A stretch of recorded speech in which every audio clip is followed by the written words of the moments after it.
అవుగాని అప్పాలు అప్పాలు చేసుకున్నాడు అయిపోయిందా వల్ల సంక్రాంతి వస్తుంది కాదు. ఇక సంక్రాంతి అంటే పోరగాన్లకైతే పతంగులు, మన ఆడోళ్ళకైతే ముగ్గులు సకినప్పాలు.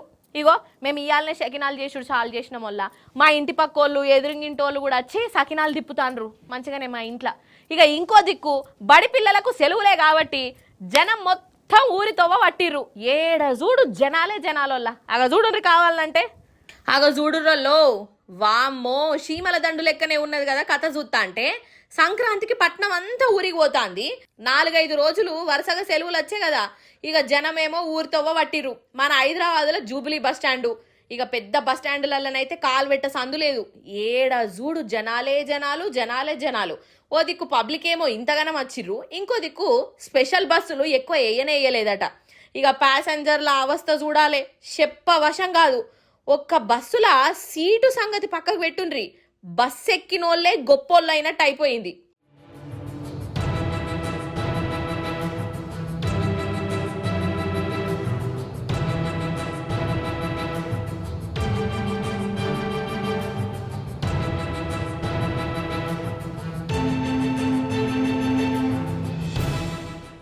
రావట్లేదు. మేము వచ్చి 2 hours అవుతుంది, ఇంతవరకు ఒక బస్సు కూడా రాలేదు. మేము బచ్చనపేటకి వెళ్ళాలి, చిన్నపిల్లలు ఏడుస్తున్నారు, ఇంతవరకు బస్సు రాలేదు. ఇక్కడ ఆటో సిబ్బంది వచ్చిర్రు 10 minutesలో వస్తారన్నారు, ఇంతవరకు బస్సు రాలేదు. నేను వచ్చి 2 గంటలు అవుతుంది. 2 గంటల నుంచి ఏ బస్సు జనగాం పోదామన్నా నేను ఆప అంటాడు. రేవంత్ రెడ్డి వాళ్ళే ఉన్నది బస్సులు. 2 గంటల నుంచి నిలబడుతున్నాం, బస్సు లేదు బాధ లేదు. ఇక ఇంటికాడ ఏమన్నా చదువుకునేది ఉంటే ఎట్లుంటది? రేవంత్ రెడ్డి ఇదే రెడ్డి అవుతుంది రెడ్డిది. తుమ్ముకుండకే వచ్చినాము, కొబ్బరిలు కోవాలంటే 2 గంటలు అవుతుంది. నిలబడి కాళ్ళు వస్తున్నాయి, కూర్చునే స్థలం కూడా లేదు. ఫుల్ మంది వెళ్ళమా చూస్తేనే భయం అవుతుంది. వెళ్ళిపోవాలన్నా ఇంటికి, ఏంది కథ అని అనుకుంటున్నా. ఇక రైల్ స్టేషన్ల పరిస్థితి ఎట్లున్నదో మీరే చూడాలి. వామ్మో చూసిండ్రా, బండ్లల్లా గంటలు గంటలు ఎట్లా ప్రయాణం చేస్తారో ఏమోనల్లా. మన సికింద్రాబాదు హైదరాబాదు రైల్వే స్టేషన్లు పురాగా నిండిపోయినాయి. బయట కూడా జనం నిలబడ్డరు, ఆగమాగం చందన. ఇక ఇంకో దిక్కు ఏ తొవ్వ చూడు ఊర్లలోకి పోయే జనంతోని నిండిపోయినాయి వల్ల.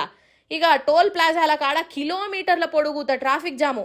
అగో కార్లు జీపులు కట్టుకొని ఎట్లా పోతాను చూడుండ్రోల్లో మీరే. 100 కిలోమీటర్లు దాటి ఊరికి పోవుడంతా ఒక ఎత్తు అయితే, కాలి పట్నం దాటుడు ఒకటే ఇంకో ఎత్తు అవుతున్నది. ఇక ఇంకో దిక్కు మన ఊర్లల్లా సంక్రాంతి సంబరాలు షురు అయినట్టే కొడుతున్నదుల్లో. ఇండ్లల్లా అప్పాలు చేసుట్లా మన ఆడోళ్ళు బిజీగా ఉన్నారు.